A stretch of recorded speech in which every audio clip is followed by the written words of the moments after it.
Que ferons-nous à ces hommes, car il est manifeste pour tous les habitants de Jérusalem qu'un miracle signalé a été accompli par eux, et nous ne pouvons pas le nier. Mais afin que la chose ne se répande pas davantage parmi le peuple, défendons-leur avec menace de parler désormais à qui que ce soit en ce nom-là. Et les ayant appelés, il leur défendirent absolument de parler et d'enseigner au nom de Jésus.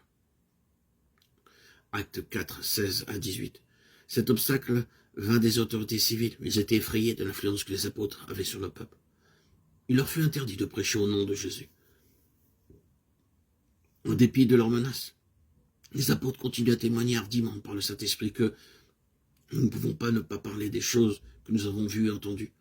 Serons-nous justifiés en gardant le silence? Il y a des choses d'après le jugement de Dieu et non celui des hommes. Permettez-moi de vous demander, avez-vous le droit de passer sous silence des vérités spirituelles que Dieu vous a montrées? Nous avons souvent affaire à cette difficulté. Nous sommes avertis par des membres d'une assemblée chrétienne de nom de ne pas parler de certaines doctrines de leur Église. Ou bien ils pourront nous dire, nous ne vous permettrons pas de parler une fois de plus dans notre salle. Si vous parlez de cette manière, que faites-vous dans un tel cas?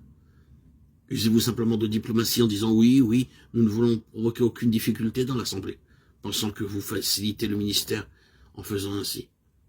C'est par l'autorité du Saint-Esprit que nous avons les meilleurs résultats. Si les gens ne veulent pas de la parole de Dieu, c'est leur affaire. Vous êtes dégagés de votre responsabilité. Mais vous devez donner le message de Dieu toutes les fois que c'est possible.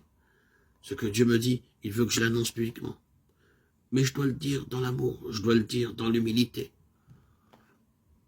Un jour, dans l'Inde du Sud, un homme vint me demander si je voulais donner un message de 15 minutes. Je dis non, j'ai seulement le message de Dieu.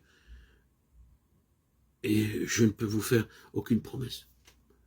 Je prie toujours pour que Dieu me donne son message et m'enlève mes propres mots, mes propres pensées. Alors, avec sa puissance, sa plénitude et son autorité, je peux donner ce message sans fioriture ni restriction.